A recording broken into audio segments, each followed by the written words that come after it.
Good evening friends, मैं इंदू लच classes के यूट्यूब चैनल पे आप सभी का हार्दिक स्वागत एवं अभिनंदन करता हूं। अपनी मिशन लच सीरीज के साथ मैं पुनः एक बार आपके सामने उपस्थित हुआ हूं 30 बेहतरीन प्रश्नों के साथ। जीएस के 30 क्वेश्चन, लगभग हर एक पोर्शन को मैं कवर करा रहा हूं। बढ़िया क्वेश्चन आपको मिल रहे हैं। आज थोड़े से अलग क्वेश्चन हैं, इस पर थोड़ा सा आप फोकस करिएगा। आज की जो सीरीज का जो टेस्ट है वो जो पिछली सीरीज है उससे थोड़ा सा हट करके है, तो इस प्रश्नों को थोड़ा सा ध्यान से देखिएगा, समझिएगा, उसके बाद जो है आंसर देने का प्रयास करिएगा।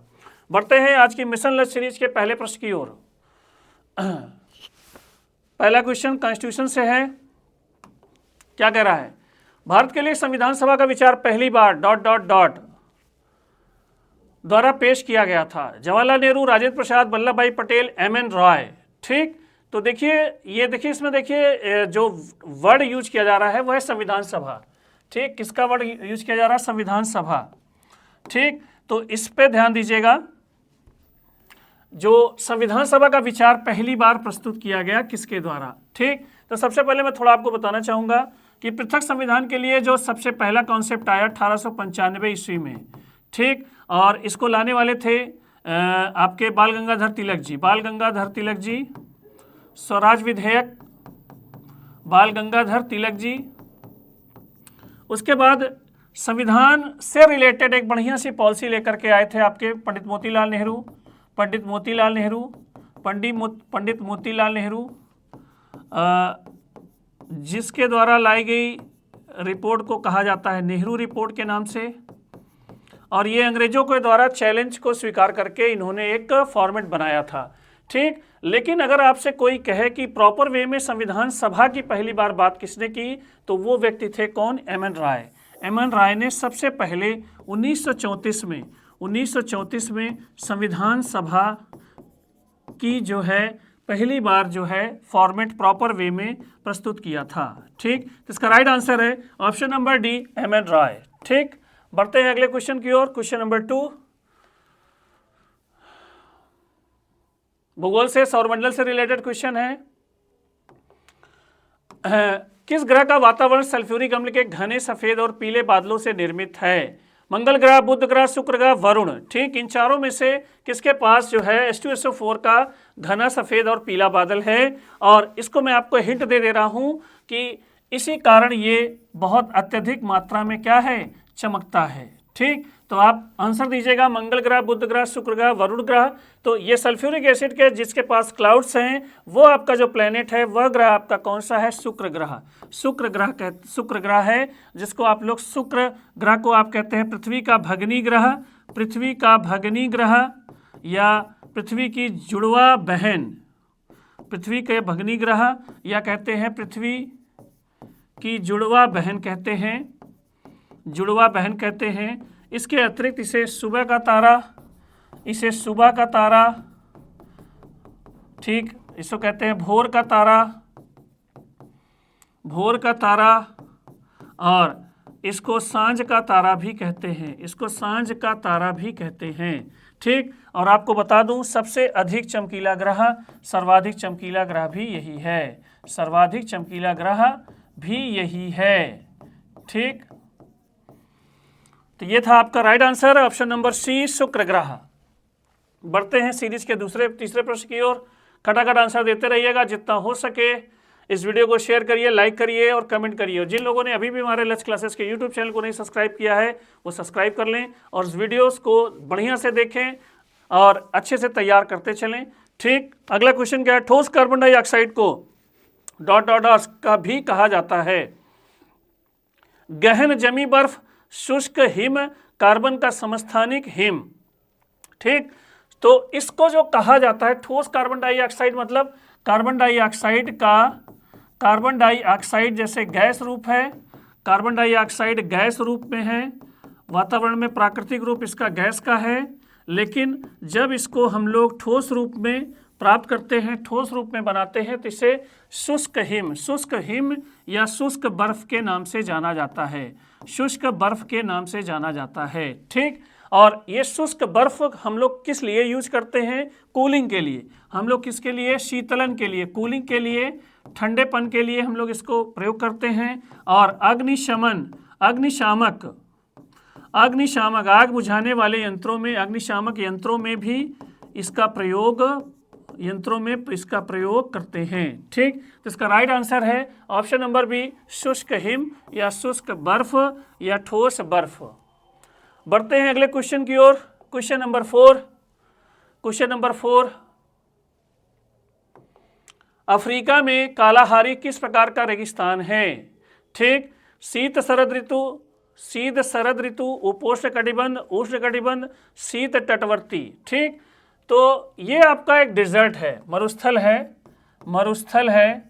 ठीक, और ये आपका अफ्रीका में आप अगर कह सकते हैं तो अफ्रीका में ये आपका दक्षिण पूर्वी भाग में, दक्षिण पूर्वी अफ्रीका में ये है, दक्षिण पूर्वी अफ्रीका में। और देशों को अगर देश का नाम लिया जाए तो ये आपका मरुस्थल फैला हुआ है दक्षिण अफ्रीका में,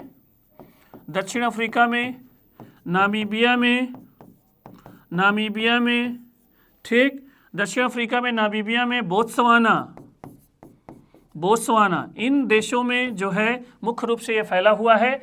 इसका टाइप पूछ रहा है किस प्रकार का मरुस्थल है। देखिए, जैसे एक आपका मरुस्थल अफ्रीका में उत्तरी भाग में आप कह सकते हैं जहाँ गर्मी पड़ती है, उत्तरी भाग में जहाँ गर्म है, जहाँ पे उष्ण है, वहाँ पर आपका कौन सा मरुस्थल है? सहारा, वहाँ पर सहारा मरुस्थल है। लेकिन जो ये पोर्शन है दक्षिण पूर्वी जो पोर्शन है वो आपका उपोष्ण है। और यहाँ पर आपका जो मरुस्थल पाया जाता है वो आपका कौन सा है? कालाहारी। तो अफ्रीका में दो टाइप के आपको डिजर्ट मिलेंगे, एक ऊपर की ओर आपको सहारा और नीचे की ओर आपको कालाहारी। तो इसका राइट आंसर है उपोष्ण कटिबंध। ठीक, ठंडी और गर्मी दोनों यहाँ पर आपको देखने को मिलेगी। ठीक, बढ़ते हैं अगले क्वेश्चन की ओर। क्वेश्चन नंबर 5, खटाखट आंसर देते रहिएगा।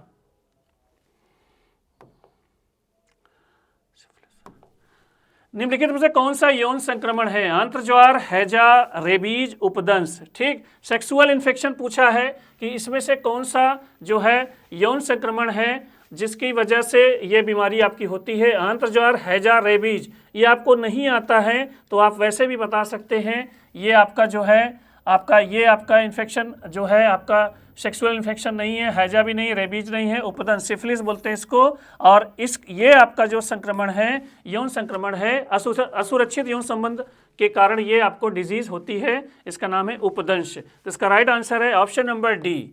ठीक, बढ़ते हैं अगले क्वेश्चन की ओर। क्वेश्चन नंबर 6, डिजीज से भी क्वेश्चन है, बढ़िया क्वेश्चन है। आज के सारे प्रश्न आपको अलग मिलेंगे, बढ़िया मिलेंगे, जिसको आप आसानी से नहीं कर पाएंगे। और इसमें से आधे आपके प्रीवियस ईयर पेपर हैं और आधे आपके आने वाले एग्जाम को देखते हुए बनाए गए हैं। निम्नलिखित में से कौन सा एक आनुवंशिक विकार नहीं है? मिक्सिडिमा, वर्णांधता, अति रक्तस्राव रोग, अरंजकता। ठीक, तो पहली बात तो आनुवंशिक रोग क्या है? आनुवंशिक विकार मतलब होता है आनुवंशिक रोग। आनुवंशिक विकार मतलब होता है आनुवंशिक रोग। ठीक, आनुवंशिक रोग क्या हुआ? जो एक पीढ़ी से दूसरी पीढ़ी में जाए, जिसका उपचार ना हो पाए उसको जाना ही है। एक पीढ़ी से दूसरी पीढ़ी में जाने वाला रोग, एक वंश से दूसरे वंश में जाने वाला रोग, आनुवंशिक रोग। ठीक, तो इसमें से जो आपकी बीमारी है वर्णांधता, ये आपका आनुवंशिक रोग है। अतिरिक्त स्राव रोग ये भी आनुवंशिक रोग है। अरंजकता ये भी आपकी आनुवंशिक रोग है। सिर्फ आपका मिक्सिडिमा, जिसे कहते हैं जड़ मानवता, ये रोग आपका आनुवंशिक विकार में नहीं आता है। और ये आपका रोग होता है थायरॉक्सिन ग्रंथ से निकलने वाले हार्मोन थायरॉक्सिन के अल्प श्रावण से, थायरॉक्सिन के कम श्रावण से, क्रम श्रावण से ये रोग होता है। जड़ मानवता मतलब क्या हुआ? मानवता जड़ हो गई, मतलब शरीर का, मस्तिष्क का, मानव मस्तिष्क का विकास क्या हो जाता है? रुक जाता है। बच्चों में होने वाला रोग है। मानव शरीर, मस्तिष्क, ठीक, व्यवहार का विकास ना होना, मानवता का जड़ हो जाना, व्यवहार का विकास ना होना। ठीक, ये इसके अंतर्गत आता है। तो इसका राइट आंसर है ऑप्शन नंबर ए, मिक्सिडिमा। ठीक, बढ़ते हैं अगले क्वेश्चन की ओर, खटाखट आंसर देते रहिएगा। क्वेश्चन नंबर 7, विश्व की सबसे गहरी झील कौन सी है? ठीक, बैकाल झील, लोमान झील, बुंदे झील, मुरार झील। ठीक, विश्व की सबसे गहरी झील इन चारों में से आपको बताना है। तो विश्व की सबसे गहरी झील जो है वो आपकी बैकाल झील है, जो आपके रूस के एशियाई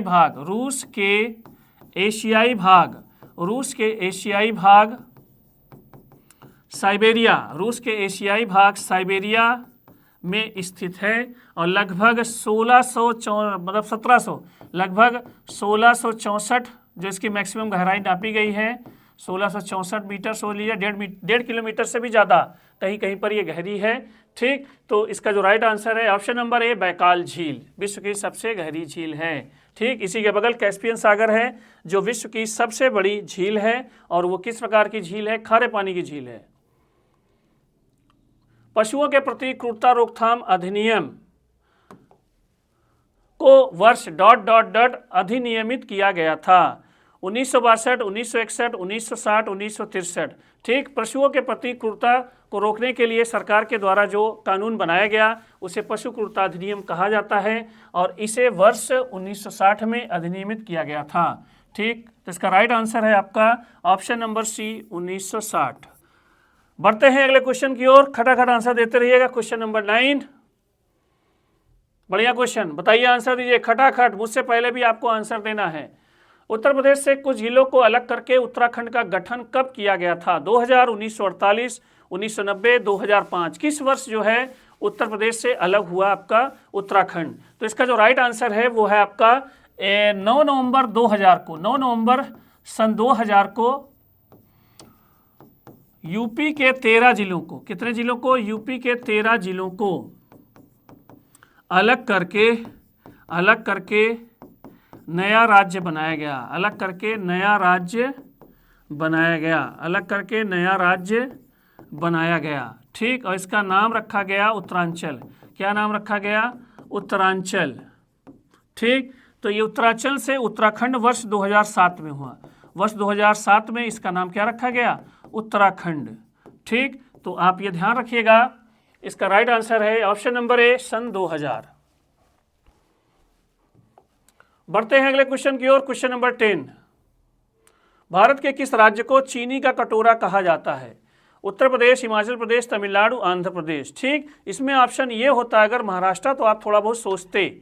ठीक, लेकिन प्रीवियस ईयर क्वेश्चन है इसलिए ऐसे ही आपको दे दिया गया है। तो राज्य को, किस राज्य को चीनी का कटोरा कहा जाता है? इसका मतलब चीनी का सर्वाधिक उत्पादन।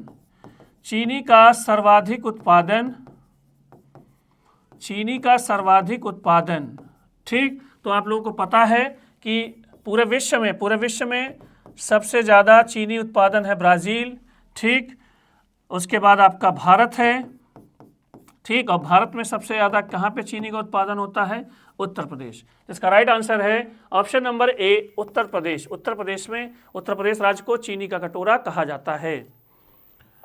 बढ़ते हैं अगले क्वेश्चन की ओर, क्वेश्चन नंबर 11, भारत के राष्ट्रपति का चुनाव लड़ने की न्यूनतम आयु कितनी होनी चाहिए? बहुत ही आसान प्रश्न, कई बार पूछा भी गया है। 30 वर्ष, 35 वर्ष, 50 वर्ष, 45 वर्ष। ठीक, तो भारत के राष्ट्रपति का चुनाव लड़ने के लिए न्यूनतम आयु इनमें से क्या होनी चाहिए? 35 वर्ष होनी चाहिए। न्यूनतम आयु कितनी होनी चाहिए? 35 वर्ष। और इनको चुनता कौन है? लोकसभा, राज्यसभा, राज्यों की विधानसभा के निर्वाचित सदस्य, ध्यान रखिएगा, राज्यों की विधानसभा के निर्वाचित सदस्य। ठीक, इनको चुनते हैं, ये ध्यान रखिएगा। संसद मतलब लोकसभा एवं राज्यसभा, मतलब संसद, लोकसभा से तो हट गए अब, मनोनीत सदस्य, राज्यसभा के मनोनीत सदस्य एवं जो आपके विधान परिषद हैं राज्यों में, विधान परिषद के सदस्य भाग नहीं लेते हैं राष्ट्रपति के चुनाव में। इस चीज को हमेशा ध्यान रखिएगा। ठीक, तो इसका राइट आंसर है ऑप्शन नंबर बी, 35 ईयर। बढ़ते अगले क्वेश्चन की ओर, क्वेश्चन नंबर 12, बहुत ही आसान क्वेश्चन, कई बार आया है। ठीक है। और कुछ प्रश्न बहुत ही आसान मैं अपने सीरीज में डालता हूँ, उसका एक कारण है, कठिन प्रश्न डालना एक कोई बहुत अच्छी चीज़ नहीं है कि हम कठिन प्रश्न दे करके आपको सॉल्व कराएं। ठीक, कुछ ऐसी चीज़ों से भी आपका परिचय होना चाहिए कि आपको लगे कि हाँ ये प्रश्न वास्तव में आए हुए हैं और ये सही बात है। ये जो प्रश्न आपको लगते हैं बहुत आसान है, ये आए हुए प्रश्न हैं, इसलिए मैं जानबूझ करके डालता हूँ। अगर मैं चाहूँ तो और कठिन प्रश्नों को डाल सकता हूँ, लेकिन उसका कोई मतलब नहीं है। एक स्टैंडर्ड, एक लेवल पे आपका ये सीरीज होना चाहिए। ठीक है, अगर आप यूपी दरोगा तक के प्रश्नों इसमें कर रहे हैं और अदर वनडे एग्जाम को अगर आप देख रहे हैं तो इस सीरीज से आपको जो है इससे बाहर लेवल का क्वेश्चन आपको नहीं मिलेगा। ठीक, टफ बनाना मैं जानबूझ करके बहुत ज़्यादा टफ नहीं लाता हूं, उसका कारण यही है कि बच्चों का झुकाव इस तरह से ना हो कि वो जीएस को मान लें कि यूपीएससी क्रैक करने जा रहे हैं। ठीक, एकदम स्पष्ट बात है मेरी। भारत में पहली रेलवे लाइन का परिचालन किस वर्ष किया गया था? 1813, 1857, 1853, 1833। ठीक, तो ये सभी को पता है। वर्ष 1853 में लॉर्ड डलहौजी के शासनकाल में, लॉर्ड डलहौजी के शासनकाल में, लॉर्ड डलहौजी के शासनकाल में, लॉर्ड डलहौजी के शासनकाल में बम्बई से थाने, बम्बई से थाने, बम्बई से थाने जो है के बीच, ठाणे जिसको बोला जाता है, वहाँ पर पहली बार रेलवे लाइन का परिचालन किया गया था। ठीक, तो हमारी जो सीरीज है बच्चों, मैं पुनः क्लियर करना चाहूँगा, एक बेहतरीन वनडे की सीरीज है। ठीक है, इसमें आपको हमेशा बैलेंसिंग क्वेश्चन दिखेंगे जिसको आपको लगेगा कि हाँ मेरा इन क्वेश्चन से परिचय है, ये प्रीवियस ईयर ही हैं, और कुछ ऐसे प्रश्न मिलेंगे कि आपको लगेगा कि हाँ ये संभावित हो सकते हैं। ठीक, बढ़ते हैं अगले क्वेश्चन की ओर। क्वेश्चन नंबर 13, बढ़िया क्वेश्चन। भारत की राज्यसभा के पदेन अध्यक्ष कौन हैं? ठीक, भारत के उपराष्ट्रपति, भारत के गृह मंत्री, भारत के प्रधानमंत्री, भारत के राष्ट्रपति। ठीक, राज्यसभा के पदेन अध्यक्ष, ठीक, एक्स ऑफिस चेयरमैन बोलते हैं इसको। तो भारत के उपराष्ट्रपति जो है राज्यसभा के पदेन अध्यक्ष होते हैं। पदेन अध्यक्ष मतलब क्या होता है कि कोई भी व्यक्ति यदि उपराष्ट्रपति कोई भी होगा तो वो ऑटोमेटिक आपका राज्यसभा के अध्यक्ष पद पर बन जाएगा। ठीक, पदेन अध्यक्ष कहीं पर भी वर्ड लगा होगा तो उसे व्यक्ति से नहीं मतलब होता है, किसी न किसी पद से होता है। उस दूसरे पद पे कोई भी बैठेगा खटाक से वो जो है ऑटोमेटिक जिस पदेन अध्यक्ष जिसके बारे में बताया जाता है उसका अध्यक्ष वो स्वतः ही बन जाएगा। भारत के उपराष्ट्रपति, ठीक, इनको कहा जा, ये इनका काम है राज्यसभा की कार्रवाइयों का संचालन करना, राज्यसभा के अध्यक्ष होते हैं। और इसमें राइट ऑप्शन है आपका कुछ ऑप्शन नंबर ए, भारत के उपराष्ट्रपति। बहुत ही आसान प्रश्न है। ठीक, बढ़ते हैं अगले क्वेश्चन की ओर। वह शासक जिसने श्रीरंगपट्टनम में स्वतंत्रता के वृक्ष का रोपण किया और जैकोबिन क्लब का सदस्य भी बना, वह डॉट डॉट डॉट था। टीपू सुल्तान, हैदर अली, सफदरजंग, सादत खां। ठीक, कहाँ पे? श्रीरंगपट्टनम। ठीक, ये आपका जो है आपका ये आपकी टीपू सुल्तान से जुड़ा हुआ ये स्थल है। और इसने जो है किस देश से फ्रेंडशिप की थी? इसने जो है जिस देश से दोस्ती की थी वो थी आपका फ्रांस। ठीक, और उसी की मदद से ही इसने स्वतंत्रता के वृक्ष का रोपण किया और जैकोबिन क्लब नामक संस्था का सदस्य भी बना है। तो इसमें जो राइट ऑप्शन है आपका option number A, Tipu Sultan. Tipu Sultan ने स्वतंत्रता के वृक्ष का रोपण किया और जैकोबिन क्लब का सदस्य भी बना था। बढ़ते हैं अगले क्वेश्चन की ओर। क्वेश्चन नंबर 15, इसको बताइए, बढ़िया प्रश्न है। भारत में उच्च न्यायालय की संस्था पहली बार किस वर्ष में स्थापित की गई थी? 1885, 1947, 1862, 1858। ठीक, तो सबसे पहले हाईकोर्ट कब आया?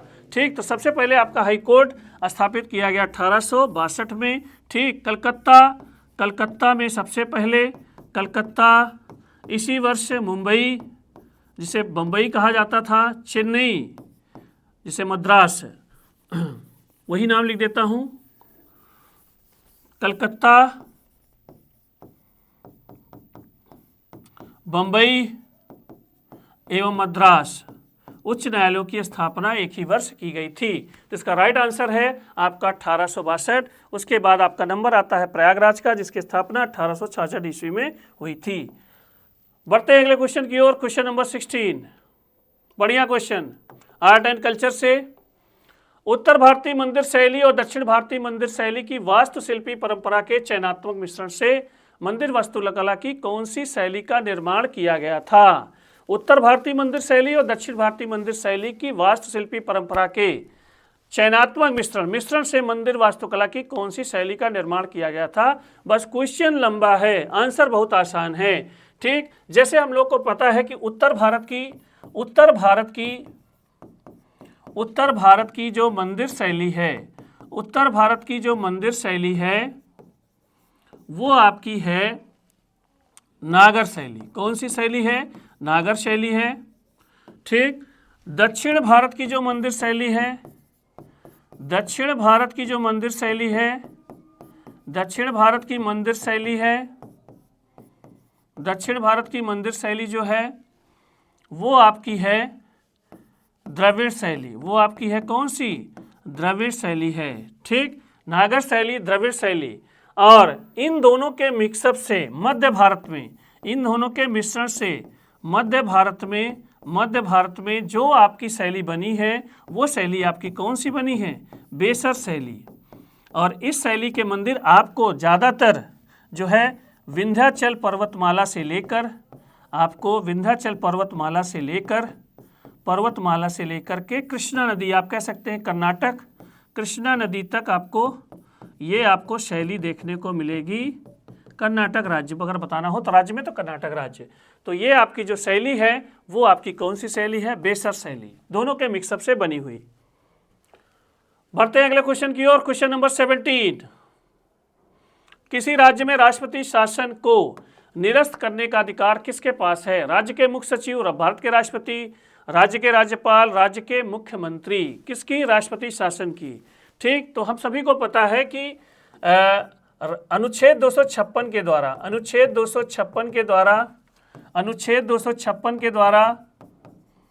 राज्यपाल की सिफारिश पर राष्ट्रपति आपका राज्य में राष्ट्रपति शासन लगा सकता है। राज्य में राष्ट्रपति शासन लगा सकता है। ठीक, और यही व्यक्ति ही राष्ट्रपति शासन की समाप्ति की घोषणा भी कर सकता है। तो इसको समाप्त करने का भी राइट्स किसके पास है? भारत के राष्ट्रपति के पास। ठीक, तो निरस्त करने का भी अधिकार पूछा है आपसे, तो वो व्यक्ति राष्ट्रपति ही हैं। बढ़ते हैं अगले क्वेश्चन की ओर। Question number 18। किसके द्वारा निर्यात तत्परता सूचकांक जारी किया जाता है? वाणिज्य और उद्योग मंत्रालय, विदेश मंत्रालय, वित्त मंत्रालय, नीति आयोग। ठीक, जो राज्य निर्यात में अच्छा प्रदर्शन करता है उसको इस इंडेक्स में सबसे ज़्यादा जो है वरीयता दी जाती है। और इसको जारी करने वाला जो आयोग है आपका, वो आयोग है आपका कौन सा? नीति आयोग। नीति आयोग निर्यात तत्परता सूचकांक राज्यों से रिलेटेड जारी करता है। ठीक, तो राइट आंसर है option number D, NITI Aayog. बढ़ते हैं अगले क्वेश्चन की ओर। खटाखट आंसर देते रहिएगा। इसको बताइए, निम्नलिखित में से उत्तर प्रदेश के किस जिले में भारत माता मंदिर स्थित है? ठीक, अयोध्या, आगरा, वाराणसी, बरेली। इन चारों जिलों में से आपको बताना है कि भारत माता मंदिर कहाँ पे है।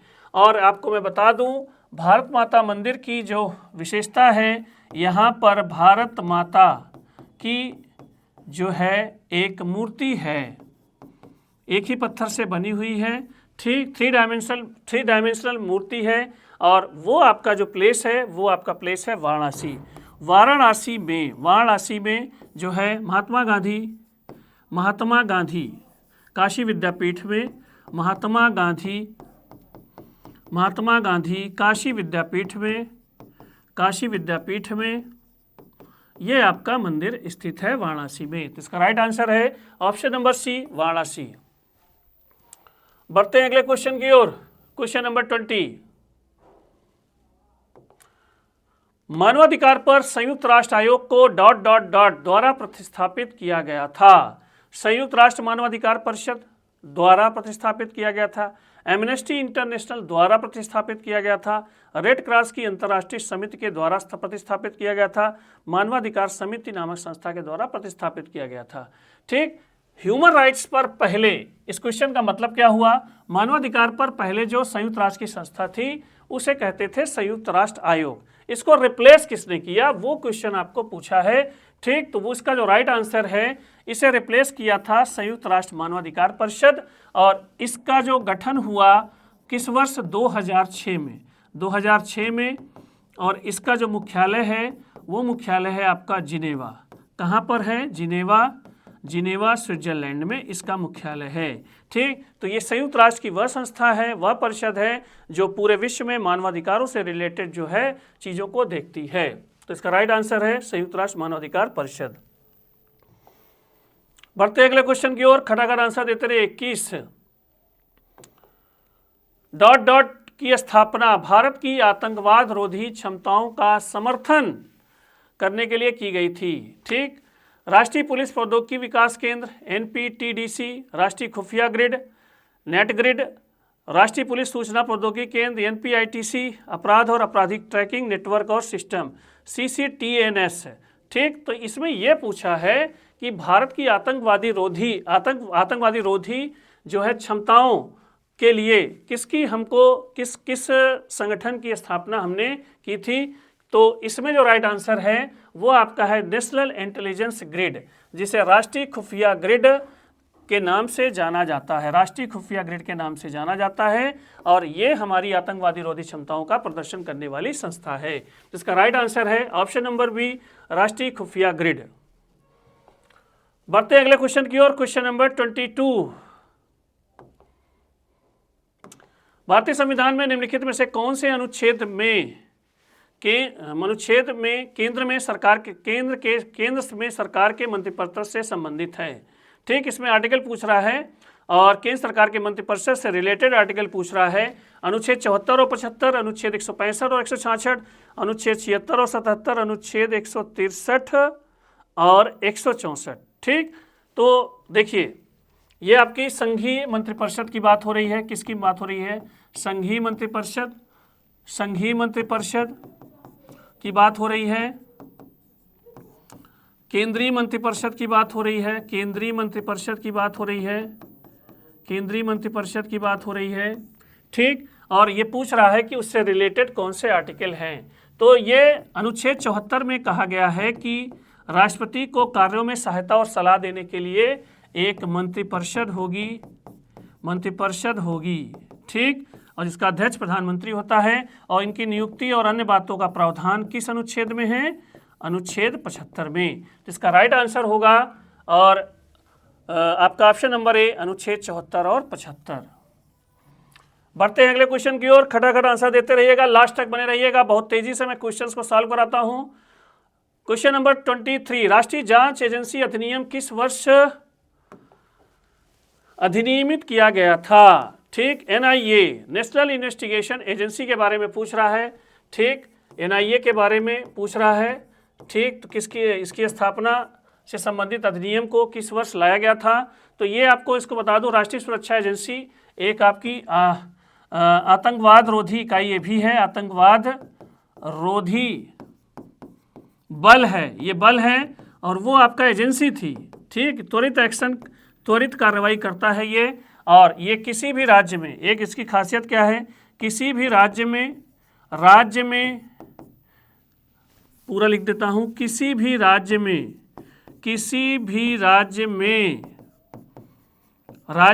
बिना राज्य सरकार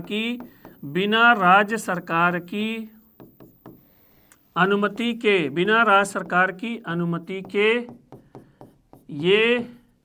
अनुमति के यह कार्रवाई कर सकता है। मतलब बिना राज्य सरकार को इन्फॉर्म किए अगर इसे कहीं लगता है कि आतंकवादी हैं, आतंकवादियों से रिलेटेड घटनाएं हो सकती है या आतंकवादियों से रिलेटेड घटनाएं हो चुकी हैं, तो इसे राज्य सरकार की परमिशन नहीं चाहिए होती है। और इसको जो है किस वर्ष अधिनियमित किया गया था, वर्ष 2008 में। इसका राइट आंसर है ऑप्शन नंबर सी, 2008। बढ़ते हैं अगले क्वेश्चन की ओर, क्वेश्चन नंबर 24। पीपल डेली समाचार पत्र किस देश से छपता है? बांग्लादेश, पाकिस्तान, चीन और कोरिया। ठीक, और इन चारों में से उस देश का यह फेमस न्यूज़पेपर है। तो ये आपका जो फेमस न्यूज़पेपर है किस देश का है? चीन का। चीन का सबसे महत्वपूर्ण पेपर है आपका पीपल डेली, जो चीन से प्रकाशित होता है और चीन की कम्युनिस्ट पार्टी का ये मुखपत्र माना जाता है। ये उसी का जो है ये पेपर माना जाता है। तो इसका राइट आंसर है option number C, China. 5 question और हैं, बढ़िया क्वेश्चन, इसका आंसर दीजिए। माल और सेवा कर परिषद जीएसटी परिषद का अध्यक्ष चेयरपर्सन कौन होता है? भारत का उपराष्ट्रपति, केंद्रीय वित्त मंत्री, भारत का प्रधानमंत्री, मुख्य आर्थिक सलाहकार। जीएसटी काउंसिल का जो है अध्यक्ष पूछा गया है। तो ये इसका जो राइट आंसर है जीएसटी परिषद का। जीएसटी परिषद क्या है? जीएसटी के संरचना में, जीएसटी से जुड़ी हुई चीज़ों में जो परिवर्तन करने वाली परिषद है उसे ही हम लोग कहते हैं जीएसटी परिषद। माल और सेवा कर परिषद है कहते हैं, जिसमें सभी राज्यों के वित्त मंत्री सदस्य होते हैं। उसके अध्यक्ष होते हैं आपके सेंट्रल फाइनेंस मिनिस्टर, केंद्रीय वित्त मंत्री इसके अध्यक्ष होते हैं। और इसमें बता दूं आपको, राज्यों का जो हिस्सा है, मतलब समर्थन चाहिए होता है किसी भी परिवर्तन के लिए, वो 2/3 है और केंद्र का आपका होता है 1/3। ठीक, तभी बात बनेगी। तो जीएसटी परिषद में राज्यों को ज़्यादा महत्व दिया गया है, इसको ध्यान रखिएगा। और इसका अध्यक्ष होता है आपका वित्त मंत्री। बढ़ते अगले क्वेश्चन की ओर। क्वेश्चन नंबर 26, किस प्रकार का वायरस वर्ड मतलब MS Word, Excel, PowerPoint और अन्य डेटा फाइलों को संक्रमित करता है? कंप्यूटर से रिलेटेड क्वेश्चन है। वायरस से related, polymorphic virus, stealth virus, macro virus, multipartite virus. देखिए इसमें वायरस के नाम नहीं है, वायरस की कैटेगरी दी गई है। वायरस की कैटेगरी दी गई है और इसमें कैटेगरी में पूछा है कि इनमें से कौन सा वायरस जो है आपके MS ऑफिस, पूरे MS ऑफिस को, ये MS ऑफिस पैकेज के जो है प्रोग्राम है जिसमें आपको वर्ड मिलता है, एक्सेल मिलता है, पावर पॉइंट मिलता है और अन्य चीज़ों को भी वो इन्फेक्टेड कर सकता है, लेकिन बेसिकली उसका जो है MS ऑफिस टारगेट होता है। तो ऐसे टाइप्स ऑफ वायरस को हम लोग कहते हैं मैक्रो वायरस। क्या कहते हैं इसको? मैक्रो वायरस कहते हैं, जो हमारे कई प्रोग्रामों को एक साथ क्या कर सकता है? क्षतिग्रस्त कर सकता है। ठीक, तो इसका राइट आंसर है option number C, macro virus. बढ़ते हैं अगले क्वेश्चन की ओर। क्वेश्चन नंबर 27, जीव विज्ञान की कौन सी शाखा वंशानुक्रम पैटर्न के माध्यम पर केंद्रित है? विकासीय जीव विज्ञान, मानव शास्त्र, आनुवंशिकी, जैव प्रौद्योगिकी। तो इसको आपका क्वेश्चन ये कह रहा है कि वंशानुक्रम, ठीक है, वंशावली, इन सब पर जो आपकी जो शाखा है वो काम करती है, तो उसे कहते हैं जेनेटिक्स। उसे कहते हैं कौन सी? जेनेटिक्स कहते हैं। और इसके जो प्रवर्तक माने जाते हैं ग्रेगर जॉन मेंडल, इसको आनुवंशिकी कहते हैं। ग्रेगर जॉन मेंडल आनुवंशिकी के जनक माने जाते हैं। मटर के पौधे पर इन्होंने प्रयोग किया था। और इसके अलावा एक नाम और है, TH मॉर्गन। इन्होंने भी बहुत काम जेनेटिक्स पे किया है, आनुवंशिकी पर किया है। तो इसका राइट आंसर होगा ऑप्शन नंबर सी, आनुवंशिकी। बढ़ते अगले क्वेश्चन की ओर। बस 3 क्वेश्चन और हैं आज की सीरीज में, बने रहिएगा लास्ट तक। ज़्यादा इस वीडियो को शेयर करिए, लाइक करिए और कमेंट करिए। निम्नलिखित में से कौन सा दर्रा हिमाचल प्रदेश और लद्दाख को आपस में जोड़ता है? बारालाचा ला मतलब दर्रा ही होता है। जेलेप ला, नाथू ला, सिपकी ला। ठीक, तो इनमें से कौन सा दर्रा आपको जो है हिमाचल प्रदेश और लद्दाख को, ठीक, लद्दाख के लेह को, ये भी ध्यान रखिएगा, लेह को जोड़ता है। हिमाचल प्रदेश का कौन सा जिला जुड़ता है? लाहौल स्पीति जिला। ठीक, इनको जो है आपस में कनेक्ट करने वाला जो आपका दर्रा है वो आपका दर्रा है बारालाचा ला। ठीक, ये आपको हिमाचल प्रदेश के लाहौल स्पीति जिले को लद्दाख के लेह से जोड़ता है और इसी से लेह मनाली राजमार्ग भी गुजरता है। लेह मनाली राजमार्ग भी इसी से होकर के गुजरता है। ठीक, तो इसका राइट आंसर है ऑप्शन नंबर ए, बारालाचा ला। बढ़ते हैं अगले क्वेश्चन की ओर। क्वेश्चन नंबर 29, ब्रिटिश कंजर्वेटिव सरकार द्वारा साइमन कमीशन कब नियुक्त किया गया था? 1923, 1925, 1920, 1927। भारत में संवैधानिक सुधारों को लेकर के एक प्रयास अंग्रेजों के द्वारा साइमन कमीशन के नाम से किया गया था और जॉन साइमन इसके अध्यक्ष बनाए थे। और ये आयोग भारत आया था, इसमें सभी अंग्रेज थे, इसलिए इस आयोग का पूरे भारत में बहिष्कार हुआ था। साइमन गो बैक के नाम से नारे लगाए गए और प्रदर्शन किया गया था। तो इसका गठन पूछा है, ठीक है। ब्रिटिश कंजर्वेटिव सरकार, मतलब उसमें कंजर्वेटिव पार्टी की सरकार थी। तो इसका जो गठन हुआ था वो किस वर्ष हुआ था? 1927 में। भारत में 2 बार यात्रा आया और अपनी एक रिपोर्ट बनाई, जिस रिपोर्ट पर आगे चल करके गोलमेज सम्मेलन में बहस हुई थी, ठीक। तो इसका राइट आंसर है ऑप्शन नंबर डी 1927। बढ़ते हैं अगले क्वेश्चन की और आज की मिशन लेस सीरीज का सबसे लास्ट प्रश्न, निम्नलिखित में से कौन सा बैंकों का बैंकर है? HDFC, SBI, RBI, IDBI। दिमाग से अगर आप इस क्वेश्चन को देखेंगे तो खटाक से आंसर आ जाएगा। हमारे यहाँ बैंकों का बैंक किसे कहते हैं? RBI, क्योंकि हम बैंक में जाते हैं अपनी चीज़ों को रिजर्व करने के लिए। सारे बैंक किसके पास रिजर्व रहते हैं? भारतीय रिजर्व बैंक के पास। RBI जिसकी स्थापना वर्ष 1935 में हुई थी, ठीक। RBI से संबंधित अधिनियम वर्ष 1934 में आया था। पहले इसका जो है मुख्यालय आपका कोलकाता में था, उसके बाद आपका मुख्यालय लाया गया कहाँ पर? मुंबई में 1937 में। और उसके बाद इसका राष्ट्रीयकरण किया गया कौन सा, किस वर्ष? 1949 में, ठीक। स्थापना 35 में, ध्यान रखिएगा। मुख्यालय वर्तमान समय में मुंबई है, पहले कलकत्ता था। RBI हमारे देश के सभी बैंकों को अपने नियंत्रण में रखता है, ठीक। तो इसका राइट आंसर है option number C, RBI, Reserve Bank of India. तो फ्रेंड्स, ये थे आज के मिशन लंच सीरीज के 30 बेहतरीन प्रश्न। ये आपको कैसा लगा? आप जरूर शेयर करिएगा, ज़्यादा इस वीडियो को शेयर करिए, लाइक करिए और कमेंट करिए। आज के लिए इतना ही, धन्यवाद।